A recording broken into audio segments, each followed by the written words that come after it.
Eurobond corruption will be noisy, reverberates across the country, and the president is going out of his comfort zone, and sometimes his protocol is forced to play catch-up. They are not the only ones. Members of parliament are ahead of the Salaries and Remuneration Commission, and now they too are trying to get ahead of the Parliamentary Service Commission. Yesterday, the SRC was locked up in a meeting with their lawyers to find a way forward. But Kenya is broke. In fact, so broke that the Treasury is asking the World Bank to lend it some money. Just a fortnight ago, we learned that the third Eurobond was floated. The proceeds will go into paying maturing debts. Basically, we are stuck in a hole and trying to dig deeper that hole, hoping to get out of it. On Time Bar, we take you back to a period when we could not approach any Bretton Woods institution to lend Kenya. And before then, after that, my guest will reflect on the cartoon of the week.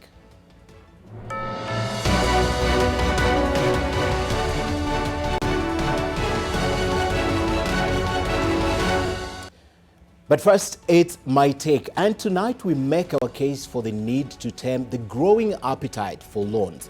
Kenya's incredible appetite for loans is worrying, and unless checked, it risks hitting dangerous levels and becoming unbearable. Currently, the loan portfolio stands at about 5.1 trillion shillings, more than double the annual budget. Just recently, the National Treasury secured a fresh 210 billion shilling Eurobond, the third in 5 years, raising questions about the country's financial management.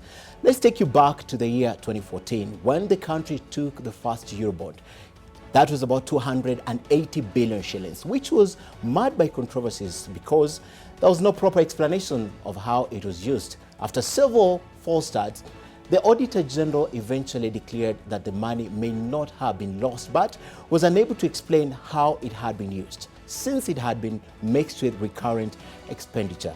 Ordinarily, recurrent expenditure are paid from revenues, not loans. No prudent business uses loans to pay normal expenditure. It is not sustainable. And last year, the government obtained another 212 billion shillings in Eurobond. Again, there is no clarity of the use of that money. The trouble with the loans is that they crowd our cash for other priority needs. When the government collects revenue, the first duty is to pay maturing loans. In our circumstances, revenues have declined drastically for reasons including corruption and poor collection strategies. Even then, the National Treasury is under obligation to first repay the loans before funding anything else. The net result of this is that little is left for normal government operation, let alone capital development and the necessities that are needed. Further bounds of borrowing. Now, matters are made worse considering the government's craze for huge infrastructure projects. In all this scenario, the country is put on a debt treadmill, running on the same spot and never reaching any destination.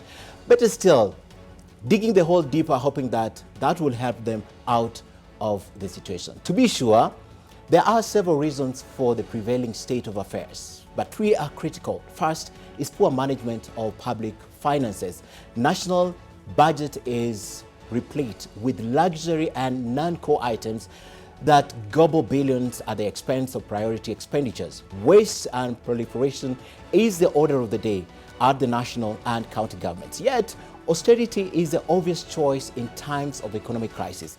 Second, resources allocated for capital projects and recurrent expenses are routinely stolen. Unfortunately, the perpetrators hardly get punished. And third, Kenya Revenue Authority is unable to collect taxes due to corruption and poor management. Now, Kenya does not need to borrow. It only needs to manage resources prudently. And when it borrows, it must be judicious. Parliament must also enforce laws on public borrowing. Excessive borrowing is detrimental to the economy and must be controlled. In the words of Jack Welch, an American business executive and author, also, management is all about managing in the short term while developing the plans for long term. My guests tonight, Millie Odhiambo, Abshiro Halake, Moses Kuria, and Dr. Lutalala Muhwana.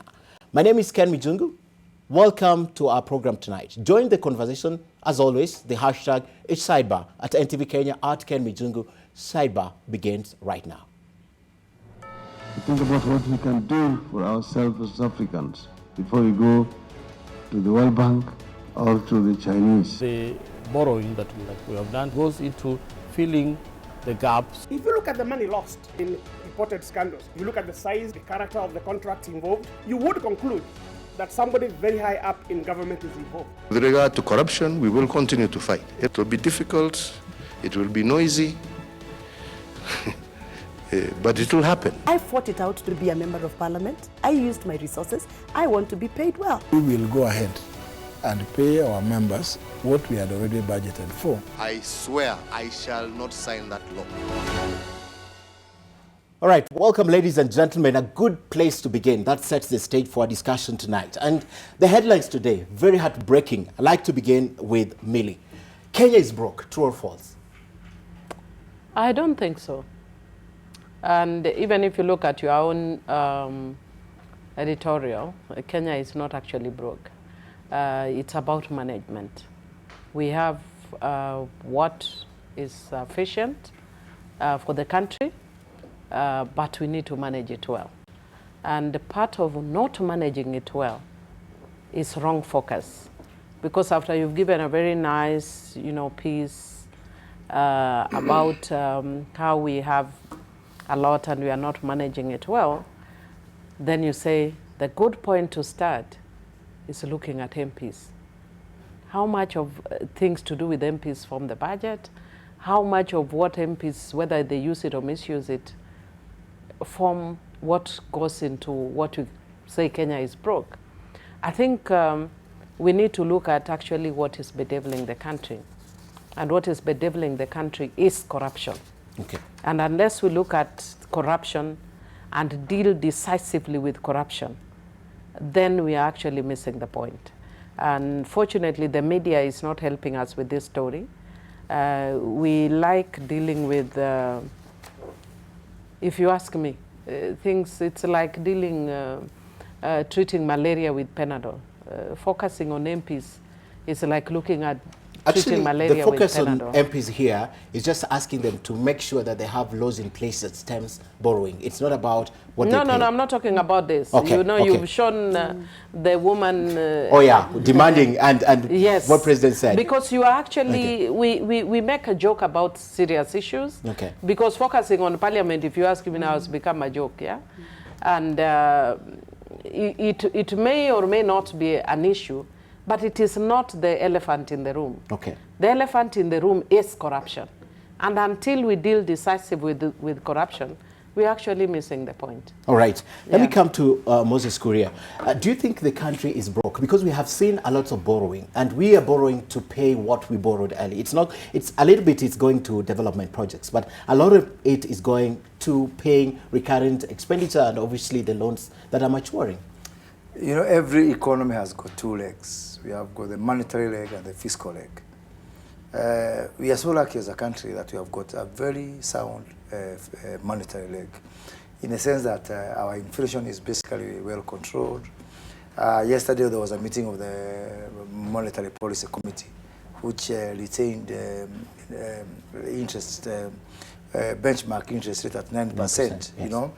Our exchange rate is basically, if you look at the recent years, 4 or 5 years, hovering between 100 and 102 on the very worst case. So that things are good on the monetary side, and that's basically why we are surviving. But we have got a disaster in terms of fiscal side. I think, as Amelia said, it's not really being broke, it's really the management of the fiscal side. And people may not know, but the elephant in the room is something that happened, I think, around 2014, when we were reclassified as a middle-income economy. And that was a disaster for the country. That's a disaster. Yeah? Okay. So if there's something that we need to do is to go back to those guys and... Tell them to declassify. Yeah, to declassify Okay. and call us That is poor good. income, because the impact of that is much Expectations more. increased. Not only that, there are some real things, not just expectations. For example, during the regime of Mwai Kibaki, we were on an average of 10-year tenure on our loans. So if you take the basket of our loans and you divide by how many years, so the average was 10 years. Today, we are down to 4 years. So I am a member of the budget committee with Mary here. And when we take Treasury to task and say, why are we borrowing short? Meaning, if you take a loan for 4 years, even before the economic impact of that particular loan, you've already started repaying. And this is because of middle income status, because middle income status robs us of the concessionality of our borrowing. Just today, I was flabbergasted to learn that we are having a meeting with the health committee, and you look at the donor funding, and this year the donors are withdrawing from every other project or other program. Because of the way we've classified it. Rich people don't need help. Yeah. But why would you take an issue with that, and yet we have increased our expenditure as a government? Look at the budget, where we were when we were a country that is coming up. Look at that. Look at also the fact that we have expenditures, for example, the budget. How much is it?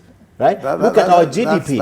How do they classify as the way they used in 10 years ago? Yes. So the big animal is the middle income status classification. But of course, we have got the whole issue of expenditure. And that's where you look at, for example, counties, which we didn't have before this constitution.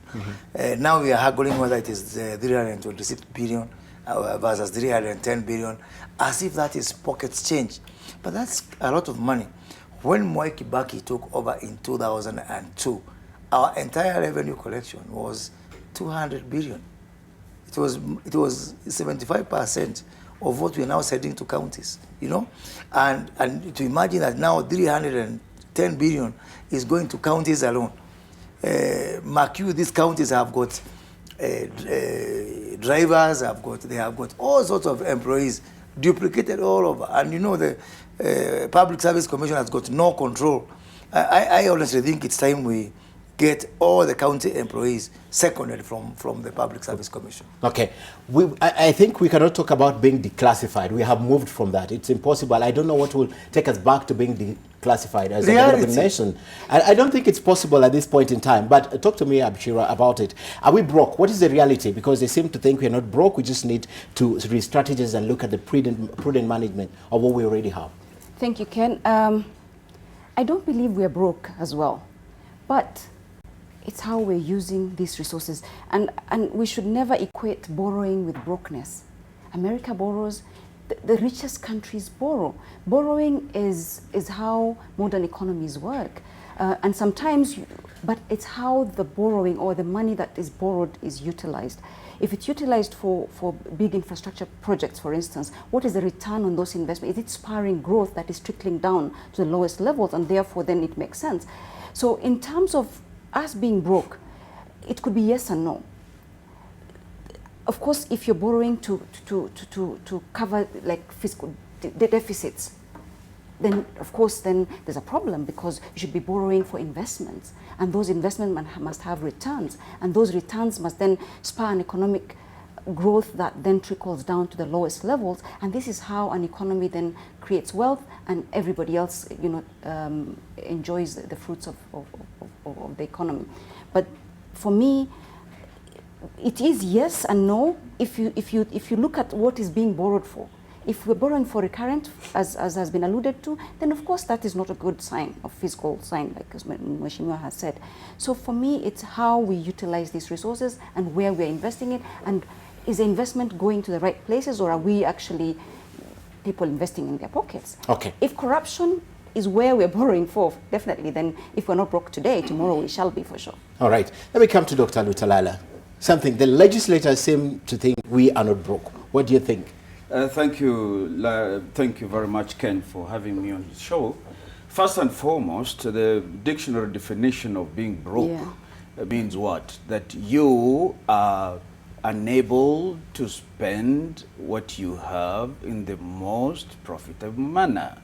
Looking at your newspaper headline today, yes, and going deep into the analysis, they are equating this situation to where you earn 100 shillings, but you spend 128 shillings.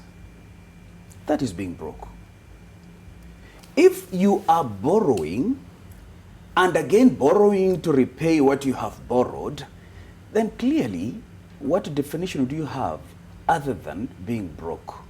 I agree with what the honorable members have said. They're actually giving reasons as to why we are in the situation without admitting that we are broke. I understand where they're coming from, and I respect that position. But given what we have before us, we are broke. All right. Is it true that we are borrowing more than we earn, more than we collect, more than we have budgeted for? Of course, the statistics are there to show, and I wish you had called an economist here. He would have done, he or she would have done more justice. But what the figures are indicating is that we are borrowing more than what we are raising as revenue. Okay. In fact, we are borrowing to spend, not even to invest. We are borrowing to pay salaries. So we are borrowing to eat, not to invest. Okay. That is a broke nation. Okay, that's a broke nation. I like that. Before I come back to you, because I know you'll have responses on what he said. But if that is the definition of brokenness, then every country in the world is broke.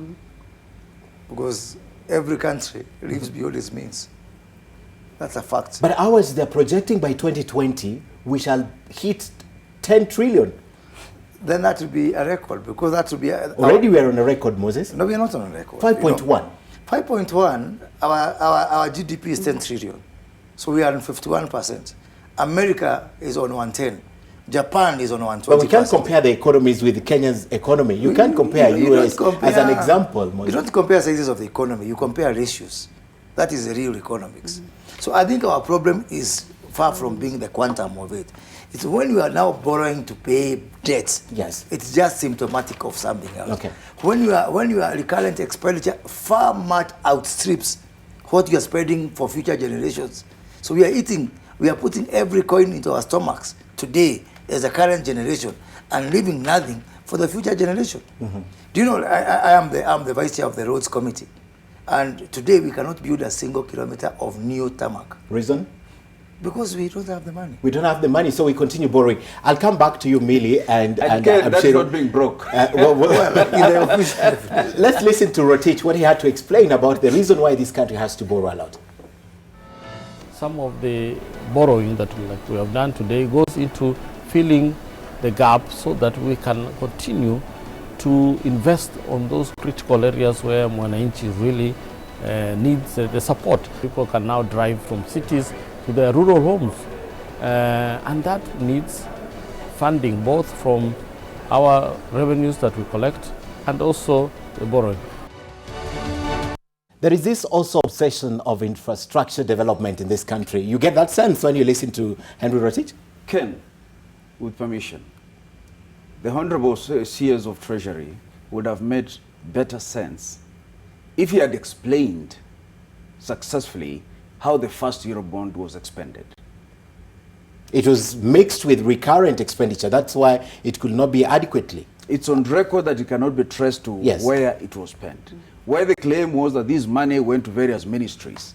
Those ministries have no explanation as to how the first Eurobond was spent. Perhaps because they don't know that it was Eurobond money that was in the ministry. For information, Ken, yes, if you read this newspaper, accompanying the request for the loan from the World Bank, which is urgent, the CS Treasury explains that now the war against corruption is gaining traction, that some people in government have been arraigned in court, but he fails to disclose that he is one of them who ought to have been arraigned in court, because he cannot have presided over a Eurobond that cannot be traced to the last coin, and now he's quickly rushing to IMF and saying, give me more money.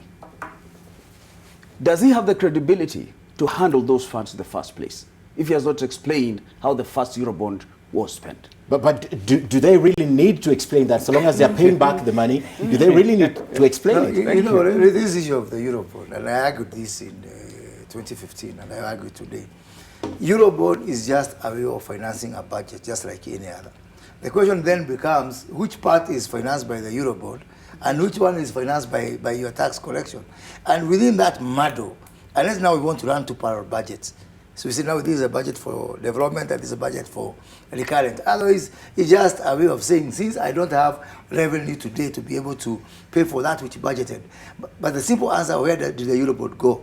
To the budget that was approved by Parliament. Simple. And there's no new budget that was approved. And by the way, we have gone to the markets. See what politics does. We have borrowed the same. Because now we are in a better political environment, nobody's asking where this Eurobond is going. You see, teacher has gone around the world, but now we are in a wonderful handshake. So you think that's why? So nobody now asks where it's going. But because it's free, and I think Edward Uko did tell us, you cannot say segregate. Now Eurobond now is road. Now tax is tissue paper for this ministry. It's all muddled up in and anybody. Okay. Yes. No, I want to respond. Ken, It is not possible practically. Mheshimiwa Mili sit on the budget committee. Yeah. And sometimes this waste and these leakages happen at the budgeting process. Right? Not sometimes, a lot of always. times. In fact, always. To be honest, sometimes corruption is actually budgeted for. Right? At the formulation. It is. Budget has three stages. It has formulation, execution, and control. Now, when you talk about the Auditor General, you've jumped to control. But before the control happens, you guys, we as legislators have the role to ensure that it's not budgeted for in the first place. So again, we need to, as legislators, take responsibility that perhaps have we also presided over a formulation process that actually allowed some of these things. So again, for me, in fact, it's very good you guys are sitting on the budget committee. The place to watch is the formulation stage. Yeah. By the time it's being executed, if it's already been approved at the formulation stage, how do you have the authority to ask something that has already is being expended against a budget, approved budget, for instance? Actually, what I was going to say, yes, that, and I've said it here actually before, I think in this show, that the first place to look is budget. Yes. I'm not an economist, I'm a lawyer, but it's been very interesting to me when I look at our budget, and I like equating the budget to my house budget. There's no concept, the concept is pretty much the same. And if that's why I'm telling you Kenya is not broke, I can see, like now the whole of this week, we are meeting departmental committees. We are sitting until 9 and 11 p.m. meeting departmental committees with their budgets. And you can actually see some of the things that are budgeted for. I'm like, honestly, why do we need this thing? You know, if I am in my house and I see that I'm having challenges of money, do I go and buy ice cream? Like just the other day I came from, I was in Hong Kong a week ago, and I saw a beautiful, beautiful bag. And I desired it with all my heart. But you couldn't But buy it was 245,000 Kenya shillings. And I had at that point 245,000. But then I said, I have school fees for so and so and so and so. So do I buy that bag, or do I go and pay school fees? So I let go the bag, and I came and paid school fees. And that is the concept of budgeting. If you look at the budget of Kenya, we are buying a 245,000 bag and not paying school fees. Every single ministry that you see is buying a bag worth 245,000.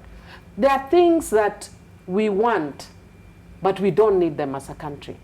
They are not necessarily bad, but we don't need them right now. And then it also goes to what Honorable Moses has said about how we've classified ourselves. We cannot classify ourselves and then have very poor fiscal management. If we have decided we want to show the world we are doing well, then we must manage well. We must have a firmer hand at how we are managing.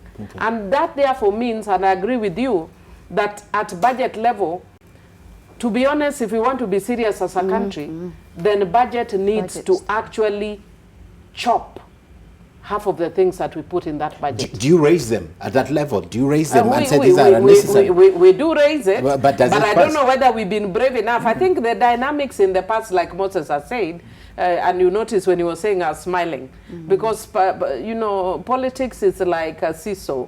You turn round and it becomes, it's an interesting thing. Just the other day, we are very strongly in the opposition. Now, because of the handshake, we are a bit slow and all that. But yet, even at that point, because we are a minority voice, even if we raise certain issues, nobody would listen to us. Okay. But now again, because of the handshake, we are very gentle to each other. So those are the political realities that you have to deal with. Kenyans on social media right now think the three of you are not honest. Yes, well, I think we are being honest. They think you're not honest. But they're your voter. You can just dismiss and say it's their choice. No, it's their choice. We say what we have to say, but it is their choice to believe or not to believe. The sense they're getting is you're defending the handshake instead of speaking facts. No, we're just saying that we don't have any other country to live. We can only live with the realities of our country. Moses, give me this analogy that Millie has given us. In your own household, she said it's the same. She looks at her household budgeting. It looks as the same budget we use in the country. So give me this analogy. Would you spend 100 or 10,200 in your household if you're earning 9,000? No, you cannot. Then that's what's happening in the country. On a light note, Miri was on that trip with Senator Tango as well. so I'm not sure that Senator would not have helped. They could an opportunity to help. But let me say this. I feel ashamed sometimes. I really feel ashamed. Of your country? Not of my country, but when we get some of the budgets we get out there. And they seem to be informed by the fact that last year we spent 1 billion on this program. So you start with 1 billion and now you start saying, is it 1.1? In other words, we don't have what we call zero-based budgeting, where you go back to basics, you restore factory settings and say, yes, I may have spent 1 billion last year, but is it really necessary today? Honestly, today I don't want to preempt the work of our committee because we've not concluded. But I look at one of the ministries, surely. I say this is not a budget. It is just it's a criminal document. Do you voice your concern? We did, but you see now again, we say, but I hope next year. Everybody says, I hope next year. I hope we have learned the lesson. In the previous years, we have not been radical. We have not been radical and bold enough. But in the previous years, the president used to call, even in the other parliament, the president used to call us as members of the budget committee. I was still a member of the budget committee. Members of then ODM and CORD and Jubilee and everyone, and tell them this is what I want.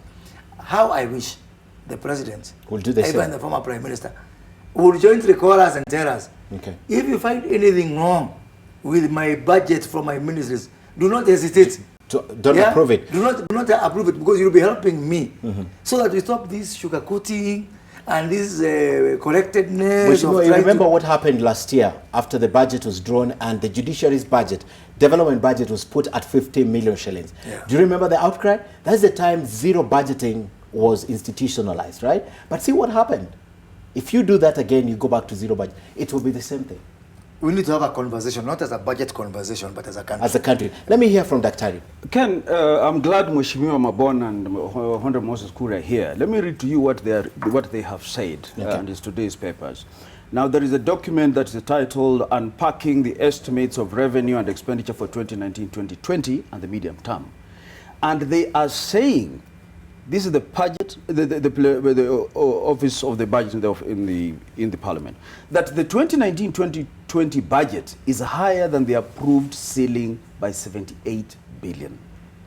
And they are further saying, they are accusing, and they are saying that the Treasury was masking the true budget deficit by using a set of numbers that ignore adjustments. In the 1970s, Martin Shikuku, the late, said, when he was enraged by the happenings, and he said that Kanu is dead, and that earned him a detention. With the greatest respect to our parliamentarians, I think Parliament is dead. Because what they are confessing, Ken, is that this country is on a free fall. Actually, they are saying that they wish they could do much, but there is the handshake, so they are slow on each other. That even if there was no handshake, the Jubilee side will still have the way. Yes. The truth of the matter is that the oversight role by Parliament is lacking. And it's lacking for the reason that Mheshimiwa has said here, that there is a handshake. So in the interest of the handshake, It's not just about the handshake. Thank you. It's not just about the handshake. Yes, you have clarified. It's not just about the handshake. I will clarify for you, because I've even told you that even before then, even if it was not the handshake, then it would be the numbers of Jubilee. Correct. And I've said it on the floor. I got it. And I've said that for me, it is about the parliamentary system that we adopted. And I think it's wrong. And we need to go back to the old parliamentary system that we had. It gave Parliament more power. It gave us more teeth to bite. But the system that we have now does not give us power. Fortunately for me, I've been under both systems. So I know what we had in the 10th Parliament and the ability we had to bite. We don't have it anymore. There is too much heavy presence of the executive in our system. Okay. Yes, there's too much presence of executive in Parliament. So what happens to the oversight role of Parliament granted by the Constitution Council? But that's what I'm telling you, because of the system we have. Yes. The hand of the executive is much more felt in this system than when you have the parliamentary system. So an overbearing executive in this country is the source of our problems. Not even corruption. That's it. Can I take a quick break? Corruption then we come back is a to big this. part of it. Yes, I'm going to discuss that overbearing hand. It's a multiplicity of factors, really. Let's talk about that when we come back. Thing. Let's talk about that, the overbearing hand of the executive and corruption, how it plays in to undermine what's happening, or the amount of money that we already have that should be used, but we keep on borrowing to pay for it. And I'd like that point to come out clearly. If we're borrowing to pay maturing loans, where are we headed? Where are we headed? Let's take a break. We'll be right back.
paid instantly. Play now. Usibahatishe. Cheza na SportPesa. Cheza na SportPesa. With regard to corruption, we will continue to fight. Irregardless of what will be said and done, we will fight, and we will fight, and we intend to fight and win. And it is unfortunate that sometimes this is politicized also, but as I said, this is a fight that Kenya must win. And this will happen. This will happen. It will be difficult, it will be noisy, but it will happen. It will happen. It will happen because there's no going back, and this is an agenda I just want to be very, very, very clear about. And welcoming you back, I'd like to relate to what the president is saying. This is not the first time the president has said it will happen. It will happen, it will happen, and it will happen. It will be messy, but it will happen. Mm-hmm. You get a sense that it's a song now in the mouth of the executive. And one of the things you've said is the overbearing hand of the executive, right, in the affairs of parliament is one of the root causes of what's happening. So I'd like to clear with this. I stopped you, so perhaps pick it from there. Ken, you know, the war against corruption, the worst war to fight is an institutionalized corruption. And in this case, from what, even just listening to Mheshimiwa, the two Mheshimiwas who are actually members of the budget committee, is institutional capture, where the corruption is so institutionalized, even as the president is saying we will win, that will take a lot of time from what I've seen, because it is so ingrained in the institution that the budgeting system, the recruitment systems, all the systems are corrupt. Even the borrowing, why do you think the borrowing is not bad per se? And the reasons why at the beginning, and I'd like to revisit that quickly, the reason why we said perhaps we may not be broke, but it's just that we're using our money badly, is because you can't have a broke country that has been rebased to middle income. You can't have a broke country that has a 5.6% economic growth. And they just said most donors are stepping back. The donors are stepping back not necessarily because of the middle income status, but perhaps maybe because of the corruption that's now so prevalent that they're thinking, if I give my money, it might just go down the drain, the corrupt ways. And we have seen the major projects that have been implicated in the corruption, from NYS 1 to KPLC, dams, the Aurora dams, all this, and the list goes on and on and on and on. So for me, what we need to look at is our oversight role. It's not even the oversight, because we must be part and parcel of the formulation of the budget, and then we've left it to the technocrats. Because what happens when it's brought, sometimes things have been padded so much. If you're not really, an expert in the fiscal, in finances, you might miss some of these things, right? So for me, I think it's just, especially at the formulation stage, we must make sure that the technocrats are really watched properly, are oversighted properly, and the budgets, even if it means the government shutting down, we say no. In Senate, for instance, what we've done with the county level, and you've seen, even though, of course, it's a lagging measure where we are actually going after the audits have already been done, but at least you've seen what is happening. We're making sure that every single governor will be accounting for it. And what we've done in the CPIC, for instance, EACC now sits in the CPIC. And we don't even write to them the recommendations. They pick out the things themselves, and the next thing you find something is being done. So to the best of our ability as Parliament, both at national level, National Assembly and the Senate, we're trying to do that. Where we perhaps need to pull up our socks is at the formulation stage. At the formulation stage. And that's where Moses comes in, and Millie. I think what is corruption in Kenya today? Corruption is stealing money outside the established process. That is the definition of corruption. But if you steal within the process, you are fine. No, that's not corruption, Mheshimiwa, isn't it? No, I'm saying that's our own version. Institutionalized, which is the worst kind. Which is the worst kind. He's right. He's simply saying that thieves who steal within the system are okay. They seem to be okay. Because it's sanitized. Because we follow a personalized approach to fighting corruption, as opposed to a process-based systemic approach. Okay. Because if we follow systemic one, we are going to ask ourselves, where did we get it wrong? where did the rain start beating us? And it's right from budgeting. Because today in budget, I can sniff it. I have no evidence. But I can sniff hii pesa ni ya kukuliwa. Okay. Hata hii ni ya kukuliwa. I can sniff it.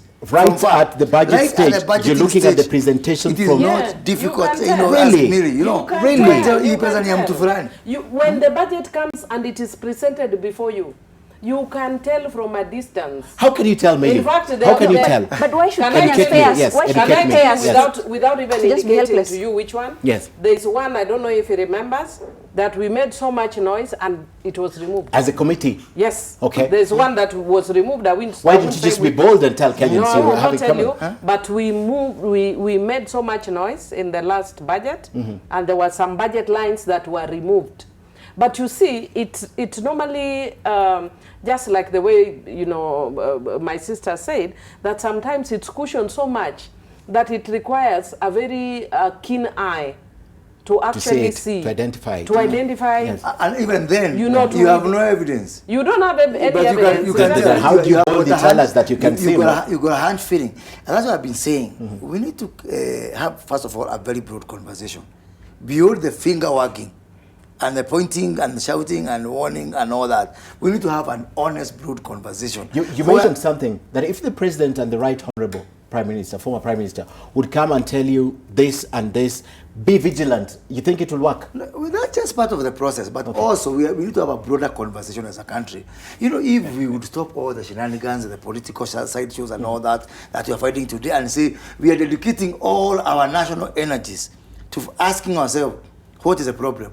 And we start with diagnosing the disease, not with coming with medicine in the pocket. Okay. Because that's the problem. And then we move this discussion from corruption per se to value for money. Okay. Because if you just do an acid test based on value for money, whereby you find somebody is buying this phone at ridiculous amount, yes. you know. So it's not really about corruption. In fact, if you look at the itemized budget, when I used to sit in the civil society, I was actually the chair for the civil society and the governance, justice, law and order sector reform program. And, you know, that was kind of my first serious intact with the budgeting process. And I was shocked at the amounts of money that would be put, like in civil society. If you are coming up with a website, we did not use more than 100,000. But then you go to the government and you are being told a simple website, 10 million, 20 million. Okay. For something that in civil society, you will do no more than 100,000 shillings. If containers for 80,000 were bought at that price, I believe you. Does this bother you, listening to this? Does it bother you? It bothers even us. As legislators themselves. Okay. But before, can I just say something, yes. Ken, before he answers? Go ahead. I just wanted to say something. That part of the challenge we face as a country it goes back to the same issue that we say, that we are erroneously assessing ourselves as a country. Okay. And You're our going back to the capabilities, classification? economic capabilities as a country. And because we are wrongfully assessing ourselves, it actually finds its way in our budgeting. Because I was looking at the budgeting, I don't want to say, because it's actually not acceptable to be discussing what we have in the committee. It's unprocedural. But I can tell you that I was looking at some of the things that we're discussing in the budget today. And I was saying, you know, sometimes it's like some sort of introspection. And I'm like, for a country like Kenya, where I see people sharing online, but usually when we want to attack somebody, then we pop up a mad wall classroom. They still exist in this country, but what are we budgeting for? High-tech, fancy-sounding things which have no business. We are not in Hong Kong. Yes. We are in Kenya. Can I hear from Daktari now? Thank you, Ken. You see, Ken, to be worried is an understatement. It's true. I said that this country is on a free fall, and in my view, there is an existential threat to the nation. Let me explain why. Under Article 1, sovereignty to the people, people can access directly or indirectly. They access indirectly most of the time, all the time, really. And they do so through these ladies and gentlemen who are seated here. The government has 3 organs. These gentlemen and ladies sit in one of the organs. So Parliament is an organ, just like the executive and the judiciary. When Parliament expresses hopelessness, that is a free fall. When the judiciary has been promised a working and proposes a budget of 30 billion and is given half, that is a free fall. Have you bothered to ask yourself why this crisis has come post-Kibaki regime? The problem is not anything we are discussing here. The problem is governance. And the Swahili people say, samaki akioza huanzia kichwani. But Bwana Mukhwana, let me finish. 2014 was Kibaki's time, the first Eurobond that cannot be accounted for. Let me finish. I've said, why has it become a crisis? I've not said that during Kibaki's time there were no problems, there were scandals, or even during Kibaki's time. But I'm saying, why is there an increased crescendo of this problem? And in my view, it is a governance problem. Okay. And that is why Mheshimiwa has said that the executive is overbearing. Ken, the greatest tragedy that happened to a Kenyan is the ascension to power of Jubilee government. Because nothing that Jubilee undertakes to do is ever fulfilled. And I can quote. That's not entirely true. No. If it is fulfilled, it is not fulfilled by the promise. And I can go into the litany of what those promises are. All that we need in this country is President Kenyatta to say, enough is enough. Which I think he said. He's been saying, yeah. And do it. Which I think is happening. You have just said here the problem is, he has promised so much and he hasn't done it. About the fight. The president heads the executive. The very executive which the members of parliament here say is overbearing. Can you read between the lines? These members know what they want to do. They're intelligent. But they don't have the opportunity. But they are not foolish as to engage in acts that will be suicidal for their careers. So Parliament can look at the oversight. They can sniff, as Mheshimiwa said, they can sniff that this one belongs to X, this one belongs to Y. Right. But that's where it ends. It ends. Okay. Can I say something? Is on his own. Okay. Can I say something? Moish, I'm told that I have to take a short break. Just 1 minute, a quick one. Then we come back. You will say what you want to say. We'll be back.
And we are back with our discussion, and actually I'm shocked that even the members of parliament are a little bit, all right, they're helpless, they can't do it for us.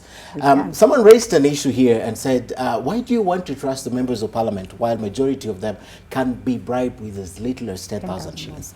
We saw those shenanigans last year. Let's move on, and Millie was speaking.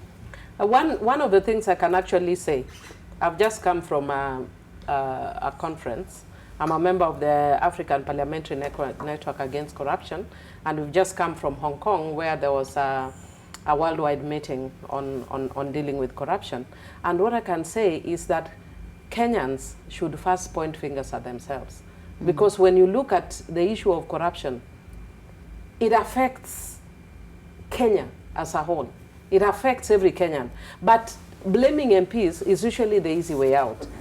I have been shocked, like even when I'm working in my CDF, office, and you are doing a government project, people ask you for bribes to do government projects. You know me, that one I've not gotten over it yet.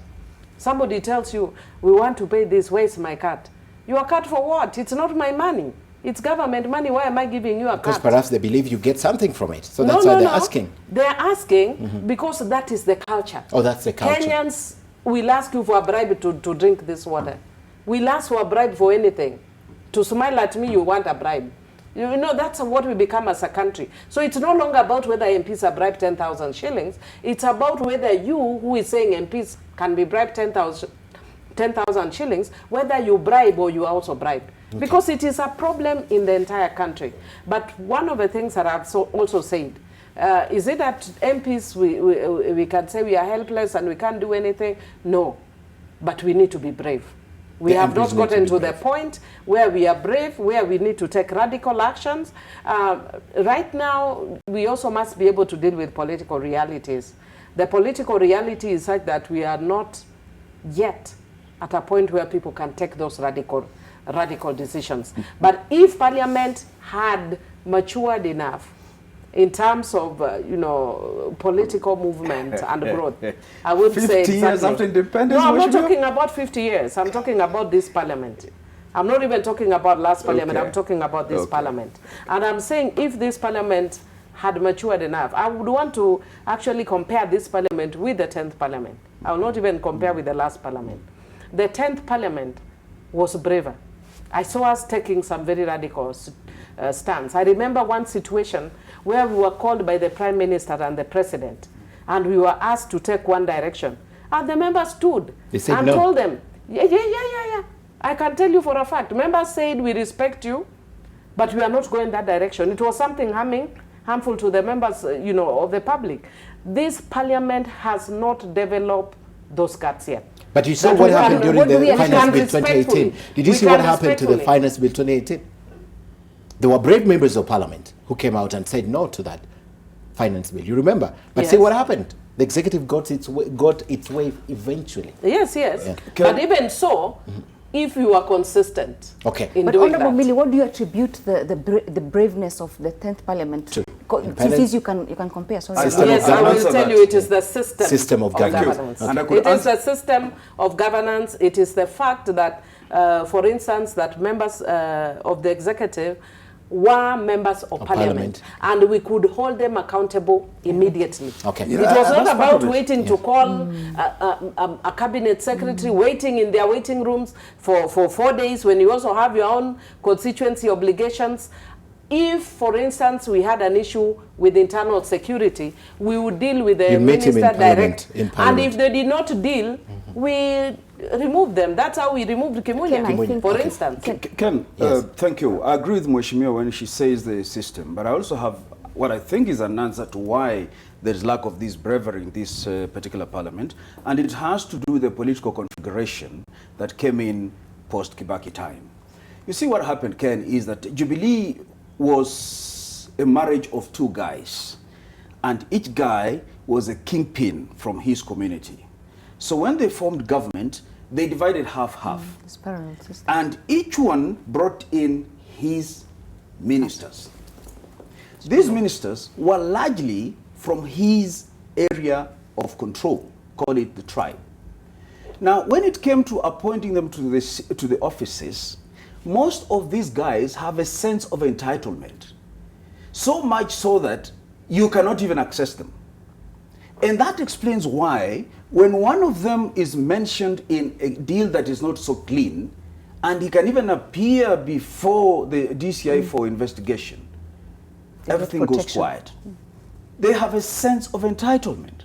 And therefore you find that this government is operating in a state of paralysis. What is wrong? Everybody can see it's wrong, but nothing can be done about it. See no evil here. No the evil. MPs see it, but they can do nothing about it. Okay. That explains, Ken, why the president is actually cornered in Jubilee. Where on earth would you have a president who has given instructions that what his party has to concentrate on are the big four? No early campaigns.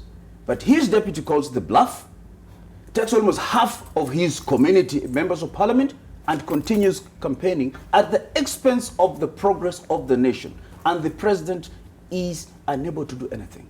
What do you call a state, a nation, where the head of state declares that Akia Mungu, hii itafanyika, and nothing is done?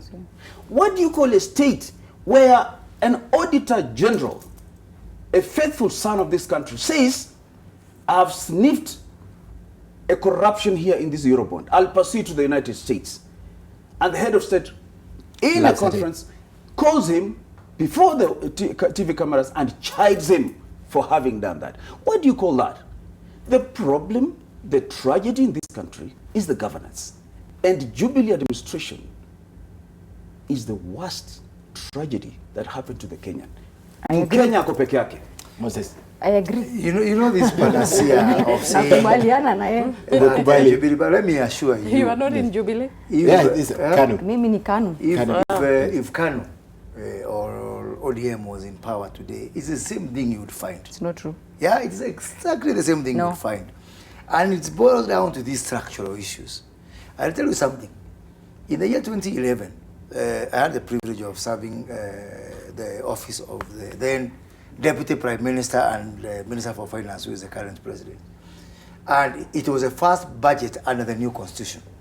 And Parliament, I think Millie's Parliament that time, said, no, you cannot read budget speech. Because, you know, the new constitution does not allow you to read a budget speech. Yeah? You present filings of the budget by 30th of April. And as a matter of fact, we had, before now we negotiated to have a ceremonial. What we have to do is not a budget speech. Since that time, it's a ceremonial speech. Parliament said no. Do you know who was the chairman of the budget committee that time? The Honorable Elias Bau, who was from the same political persuasion as the Minister for Finance. But he was assertive. And Uhuru Kenyatta did not have his way. And Parliament had its way. So what we if today, we have members of cabinet coming from Parliament, that cronyism that you find out there will not be there. But now today, what do you find? If you want to impeach a certain cabinet minister, everybody is called to their local tribal basis. Yeah? Okay. Excuse me, back to tribal base, back to tribal base, back to tribal base. Excuse me, no, this matter is finished. Deals are made out there. Would it not be possible if this was happening in Parliament? But Ken, then what are we saying? Yes, what are we saying what about are we it? saying? Are we hopeless? Then what we are saying is this. We are hopeless, yes. As members of Parliament, no, let's not even blame the system now. As members of Parliament, what is stopping us is definitely this self-preservation. And we've let Kenyans down. We've not played our role because we fear that we will be de-whipped. I think I heard that being said by Mheshimiwa here. We fear that we might lose our seats. We fear that. So everybody wants to just survive. And I don't think so. I don't think it's an issue of everybody wants to survive. Even if I wanted to take that action and I took it alone, I'm actually doing nothing. Yes.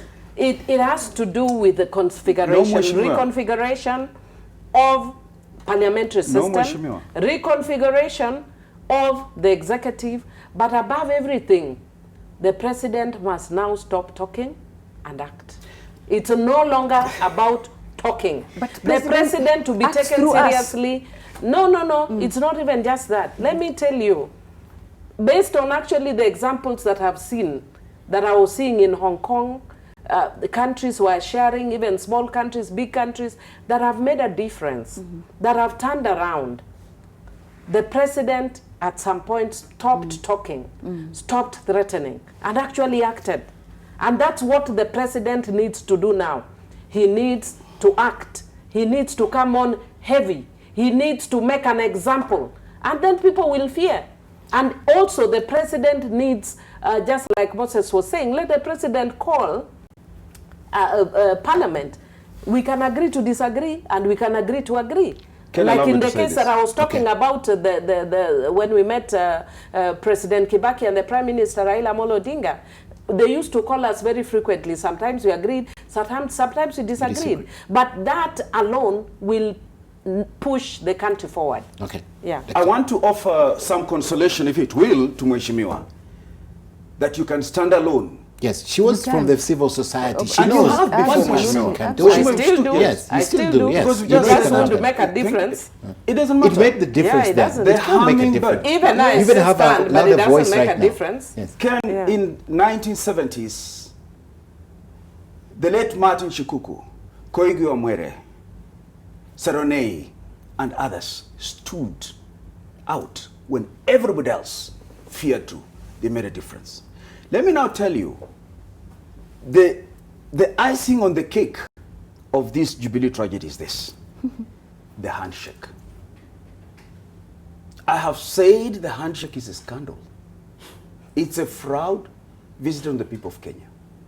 Through the handshake, even those who were so dirty during the fights, those whose orders were responsible for killing Baby Pendo, are now wasafi kama pamba.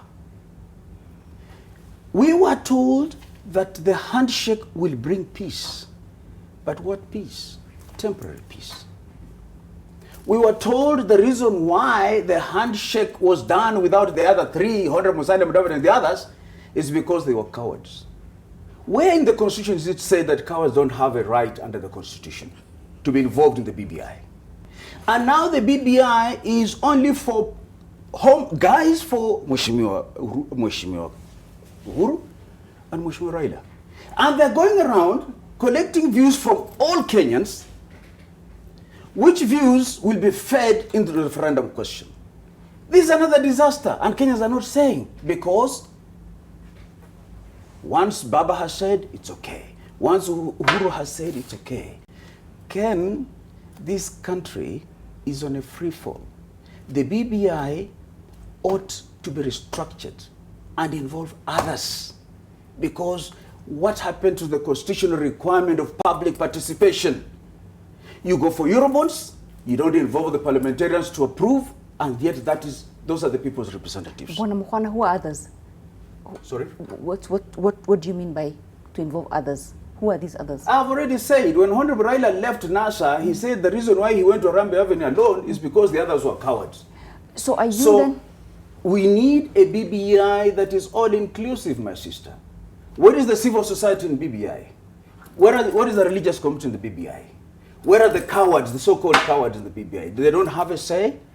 Guys, another scandal, political mega scandal is being created, and we are okay with it.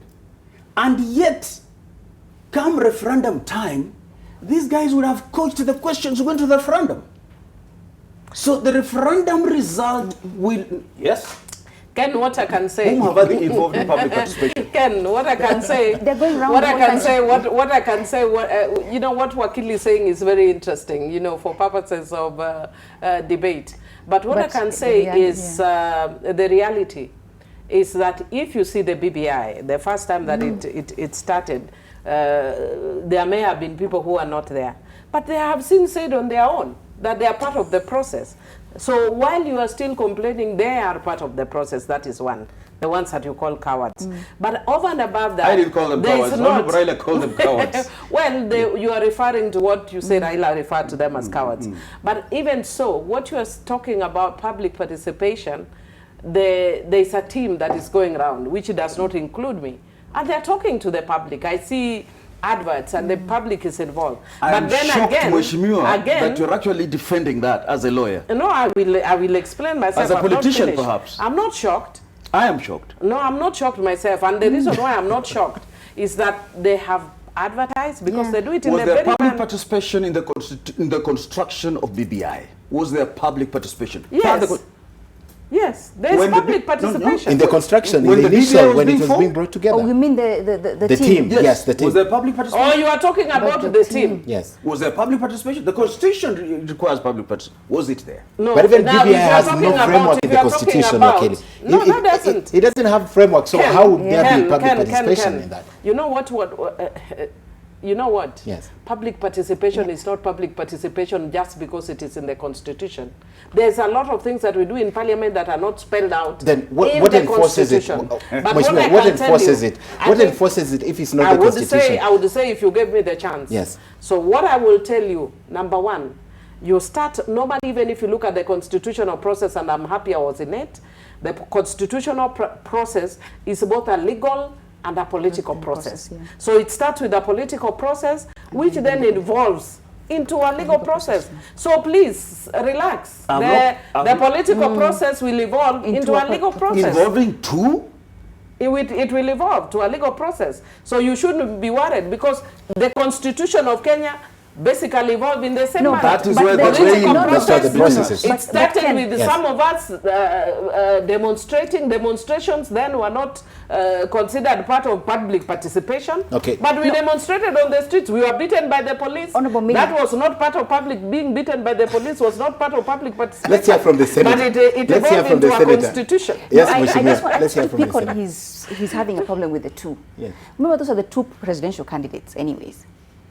One day, they were the ones that had, the biggest chunk of the two whatever of the votes of the votes. Yes. But also, it was the two that were at each other. One was had been declared people's president, and the other the constitutional president. So, and the bloodshed and everything else came as a competition between these two people.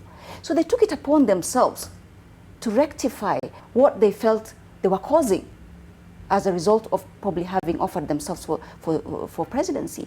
And so, for me, really, it's not such a bad, provided then they went ahead and meeting everybody. They included others. And included others. At what stage have they included others in the constitution of that And BBI? why do you define others as Musalia and Wetangula and what? I've talked of religious society. He talked about religious society, about the civil society. The civil society. But my question is this. Coming before the BBI. Senator, my question is this. From what you're saying, I just had Mheshimiwa say, this country is our country, there's nowhere else we're going. I've had a lot of people say that this country belongs to all of us. But from what you're saying, this country belongs to Raila Odinga. I am not saying that. I am not saying that.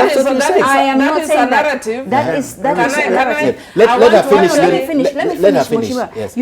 I'm not saying that at all. But remember, we had the two front runners, and the two on whose behalf the blood was shedding.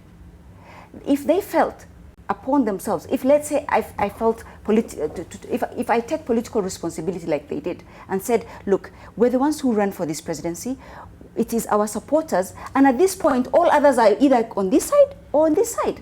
Remember, are you in this country? And now the two have to benefit from everything that happens in this country. No, that's the translation.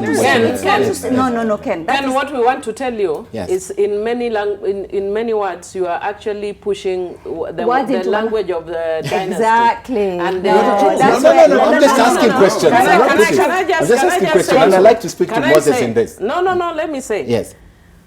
And I'll tell you that the greatest thing that has happened in this country for me politically are twice that I've seen. One, after the election of Kibaki and Raila, where over 1,000 people died. Yes. And then there was a peace accord that was signed.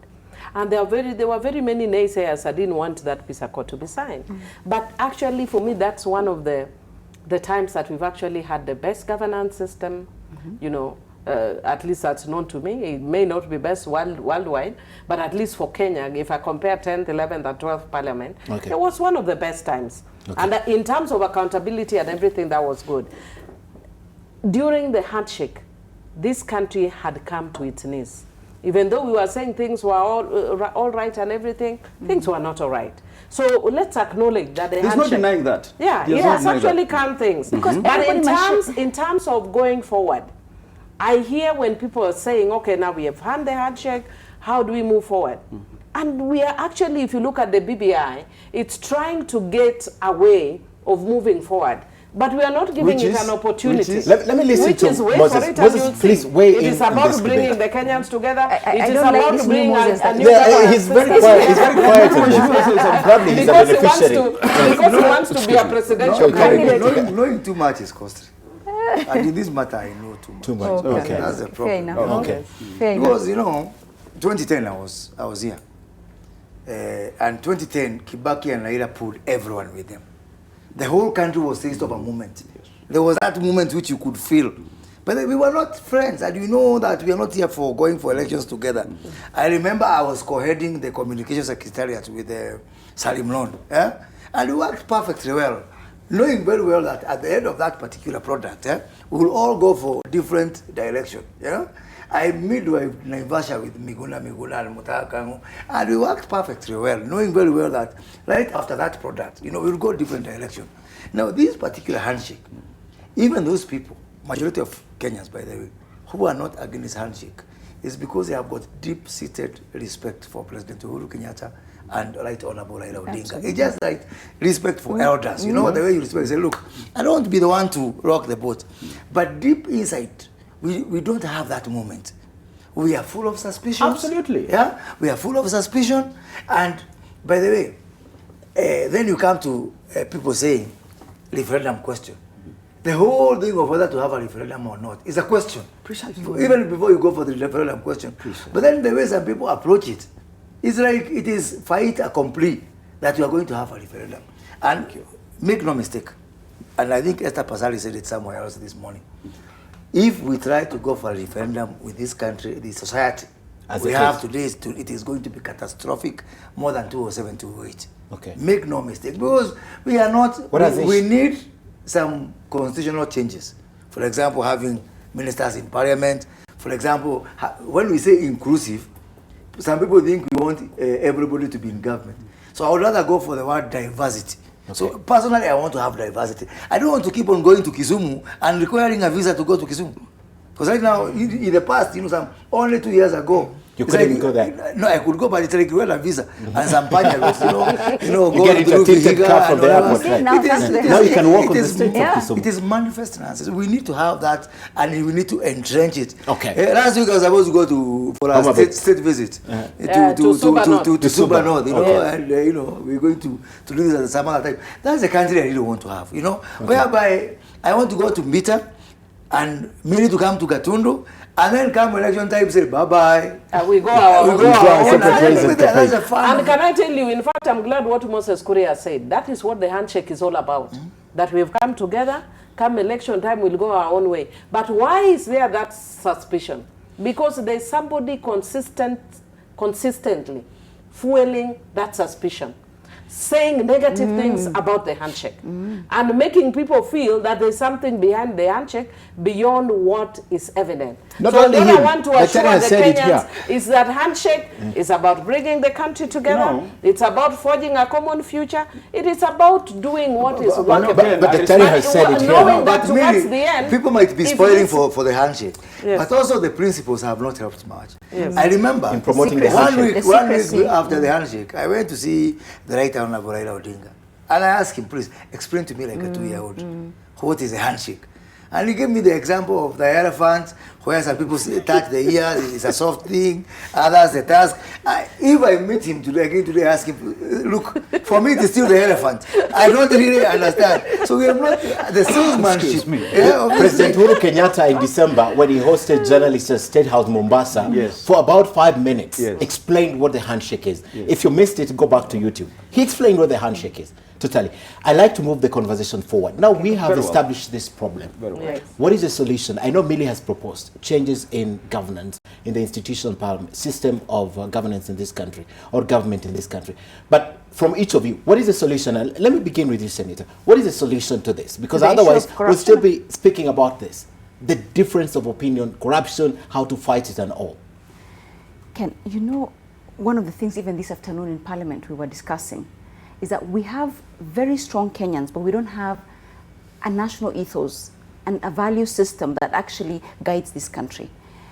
it could be, we could talk of governance, and of course, Wakili Mukwana has put it very well that, you know, we really have a governance issue. And this is why, when we talk about people coming together, and I will repeat this again, we Kenyans have a very negative approach to things. We're a bit cynical, and rightfully so, because we have suffered a lot in the hands of a lot of things. But let's say Uhuru and Raila have done this, what they thought was a good thing, the handshake. What are the others then doing, or us even as parliament, doing on our part to make sure that we are working towards this? So for me, this is where, from where I sit, I agree that we must change our governance structure. We must make the civil service work for everybody, the country work for everybody. We must stop the corruption, basically by making sure that, you know, we fight this corruption not just by words, but by deeds. So far, we've seen a lot of people running on Friday, everybody is arrested. But if they only last those 2 days in that cell. Over the weekend. Over the weekend. On Monday, everybody is out. And if you have an anticipatory bail, you not even go in. Absolutely. But what I'm saying is this: we cannot fight corruption just as it must be preventive, not just from the criminal aspect only. Because by the time the criminality and everything else, it's already too late, to be very honest. Okay. So for me, I think we should look at a preventive approach where we look at our governance, like everybody has said, but also beyond that, where we look at other things. Which big fish, for instance? And again, what is happening is even the big fish that have been arrested, it's been on very flimsy things that are not provable. So in fact, I think they're not flimsy. No, I think they're no. There were those some of the ones that don't have godfathers are the ones that have been put there. Or if you're the ones that have a godfather that will immediately come and protect you, they won't be touched. Okay. The ones you see are the ones who don't have a godfather. Or alternatively, who don't have, or who are not in, who are in Team Tanga. All right. How do we take this forward? In terms of a solution? Yes. To ensure that if he says it will happen, it really happens. First of all, to be honest with you, Ken, this is 2019, but we are not in 2019. We are living in 2022. So I don't see a solution because Honorable William Ruto has sensed blood. He has smelled blood. In the sense that somebody wants to stop his ambition. And between now and 2022, nothing will come in his way.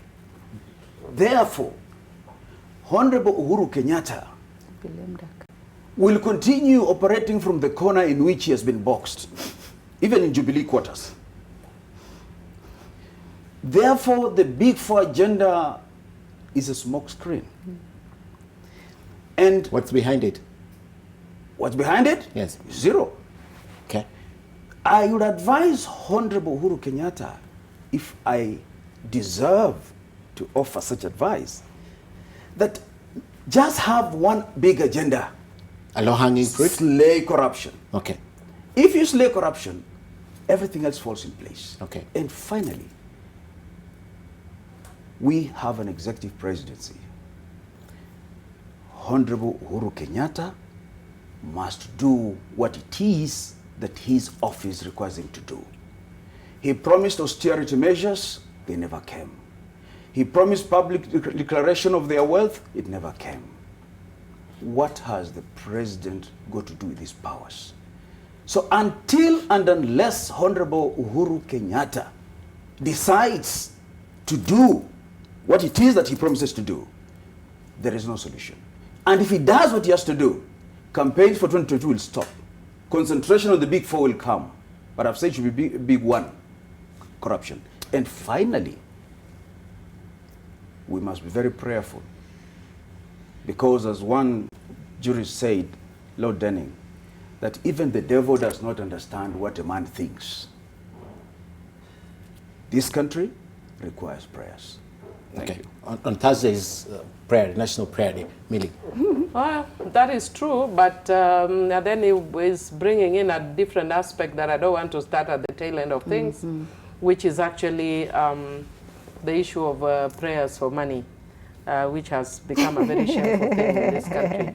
It's very sad that the church has turned to... Prayers for money or money for prayers? Money for prayers, prayers for money, all that. It's the same Did thing. I say that? No, you didn't say She that, but I'm saying, okay. you know, you are saying the praying for this country kind of, you know, has raises that concern. The connotation. Not necessarily the connotation, but it's just brought to my mind the fact that, you know, the church has really come into disrepute in the last few months or so, and the church used to be a place of refuge for a lot of people, but now we have politicized the church, and so even as you're saying we pray, I think people should focus on a lot more on individual prayer. But having said that, really, I'd want to say that if the president is listening, to get off that mind frame that I've heard Wakili saying of making the president look like a lame duck president, I would urge the president to act so that people don't see him, as Wakili is saying, as a lame duck president. Because he's saying the president has been boxed into a corner.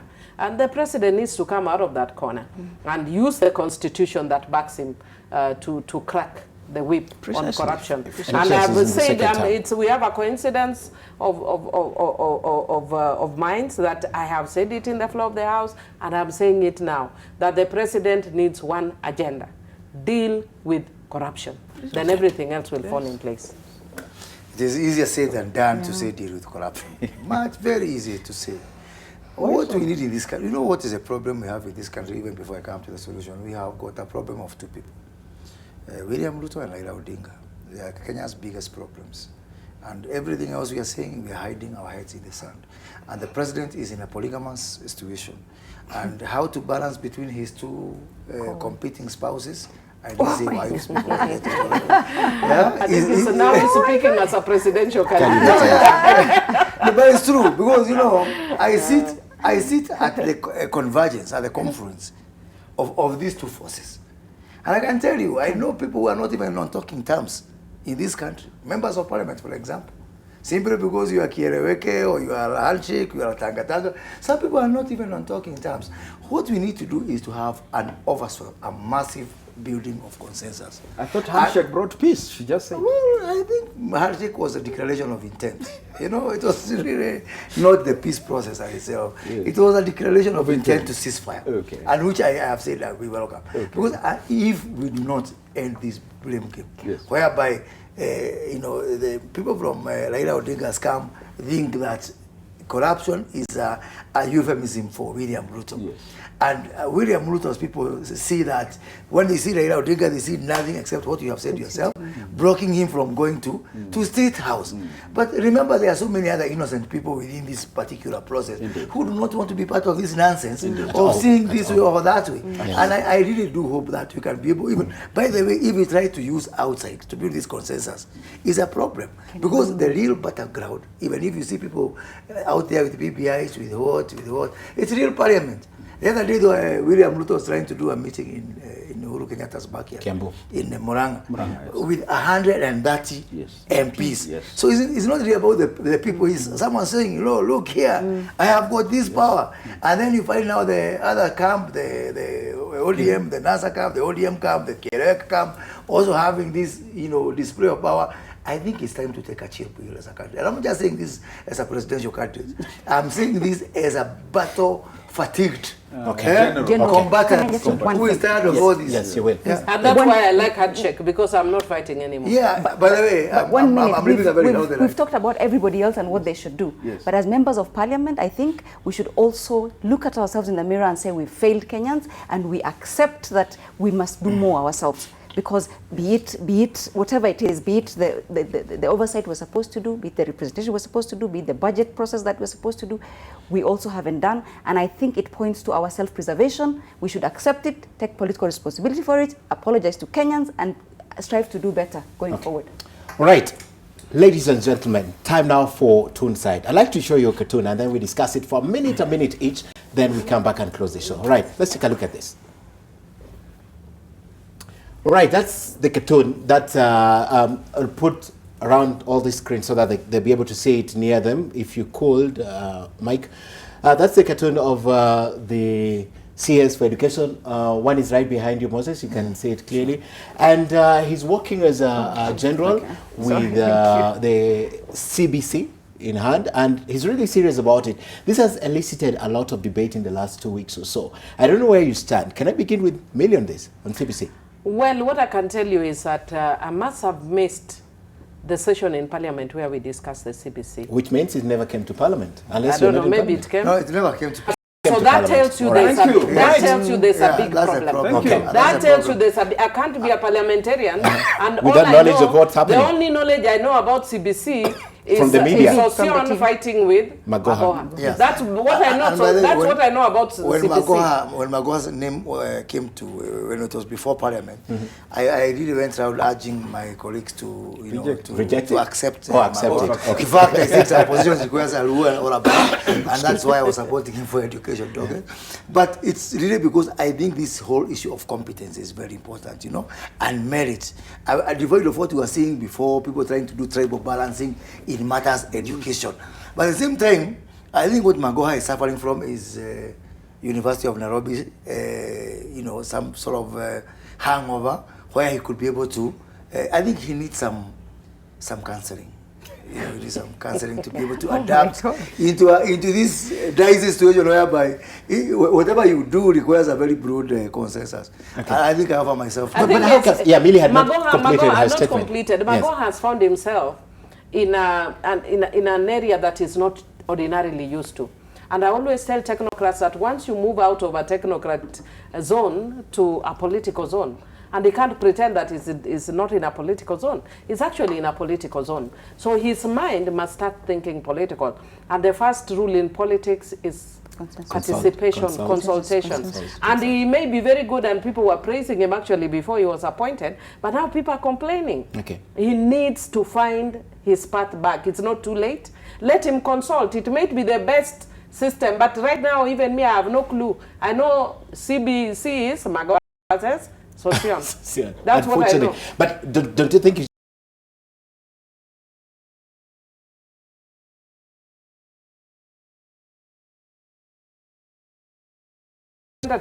and there is a way things are brought to us. We don't go fishing out and saying, what is competency based? Why is Sosion fighting? We'll politicize. And even when actually the only time I've spoken is to say, Magoha, speak to Parliament, speak to teachers, speak. A lot of things are solved by speaking to each other. Okay. Just speak to each other. I actually would like to support Magoha. He may have got it wrong in terms of the consensus building, but in terms of the urgency to fix our broken education system, I support him 100%. And I hope that as Parliament and as stakeholders will have the goodwill to perhaps support him if there's some steps he's overlooking, and support him, because really we have a broken health system, we have a broken education system that needs fixing. If we have someone like this that is so anxious and has the sense of urgency to fix these systems, let's give him the hand he needs to do this. But can we understand what he's doing? Absolutely. So that we support him? I agree with understand what he's doing so that we support him? I agree with the fact that he should consult, he should come to Parliament and other stakeholders, but the urgency that our education system requires, I'm quite happy with what he's doing. But let's also have the goodwill to support perhaps our technocrats that are a bit maybe overzealous or may have used to working in a different way, so that then we give them the fighting chance. So I haven't spoken. Yeah. Moses had spoken. No, he was just responding to everyone saying. Okay. Thank you.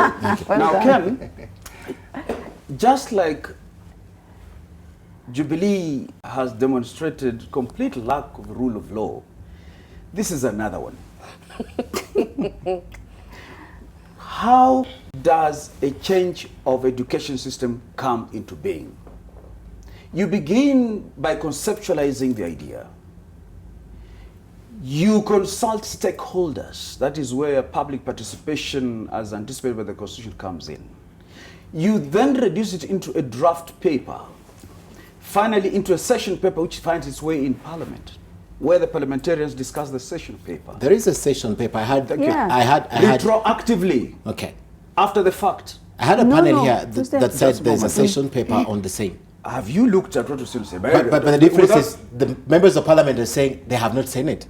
So without tracking my flow of thoughts, then the parliamentarians have a look at it.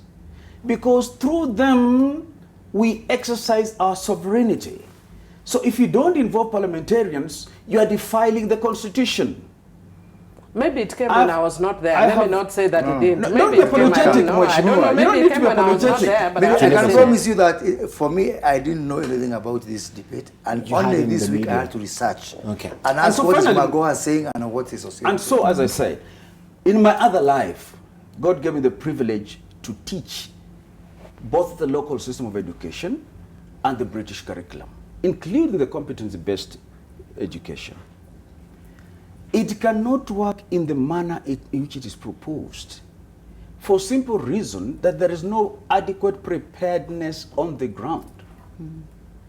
For sure. Where are the laptops? How far have they infiltrated into the local schools? This is going to be another laptop project. And after it has failed, by the way, our leaders say nothing about it. They just dust themselves and continue. Pick up themselves. Look at the Galana Kulalu irrigation. Billions sunk, no apology to the nation, no shame to say that we erred, and now again in this budget they have money for other smaller dams. Man, this is the bastardization and defilement of the Constitution. There can be no other. I take you back to 1984, yes, when 844 began, right? Yes. 84, 85. The same issues that are being raised right now, no facilities on the ground, no infrastructure, no teachers, adequate teachers to do this. They were the same issues that were raised in 1984. And for 35 years, this 844 has somewhat worked. I went through 844. Let me weigh on this. Yes.